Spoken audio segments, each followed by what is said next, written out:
There's a theory among DanMachi fans that's been gaining traction with each new volume, each new season, and each new display of power from our protagonist. The theory is that Bell Cranel isn't an ordinary adventurer. Nor is he just a unlucky guy. And certainly not just Hestia's protégé. According to this theory, Bell is actually a late-blooming genius. A prodigy who only began to awaken his true potential much later than others. But does this make sense? And why are so many fans convinced of this? Today we're going to explore this theory in depth, reviewing moments from the anime, clues in Bell's behavior, and details of the Falna system itself that strengthen this idea. Prepare yourself, because you might never look at Bell Cranel the same way again.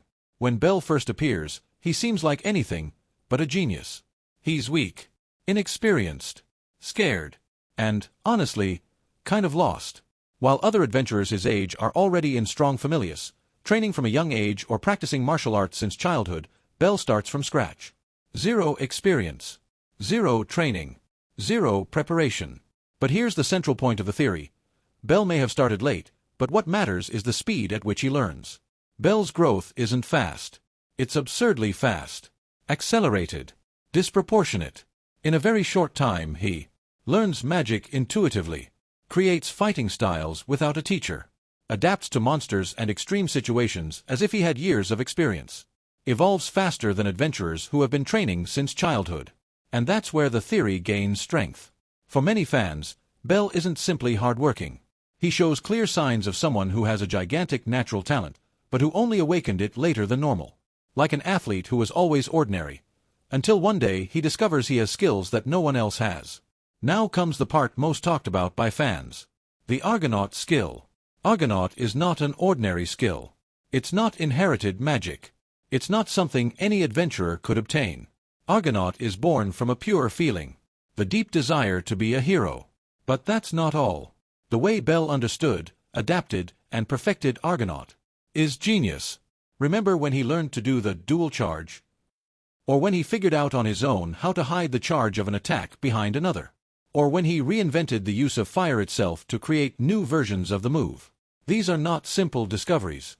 These are not things that a normal person does without guidance. Fans argue that Bell thinks like a genius, he just didn't have enough experience before to demonstrate it. The theory states the following.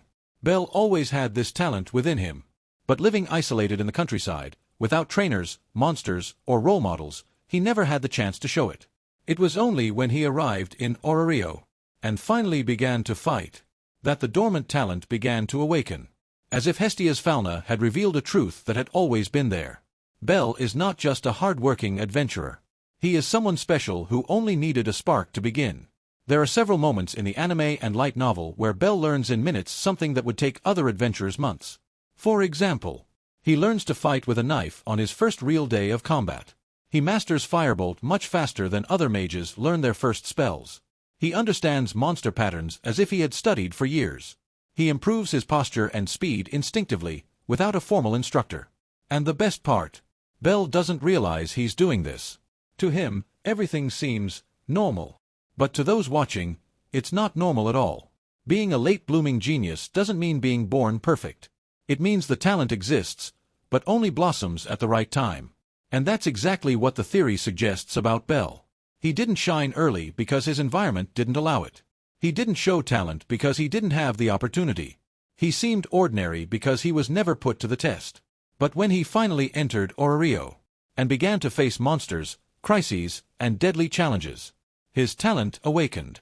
And today, Bell is becoming not only strong, but a unique, creative, and unpredictable adventurer, hallmarks of a true genius. The fan theory may just be an interpretation, but it perfectly explains why Bell grows in such an extraordinary way. And, more importantly, it shows that DanMachi is not just a fantasy anime. It's also a story about potential, about growth, and about how each person has their own unique brilliance, even if it appears late in life. So, after all this, I want to know, do you believe Bell is a late-blooming genius? Or do you think he's simply the result of effort, luck, and opportunity? Comment below. And if you want more in-depth theories like this, leave a like and subscribe to follow the next video.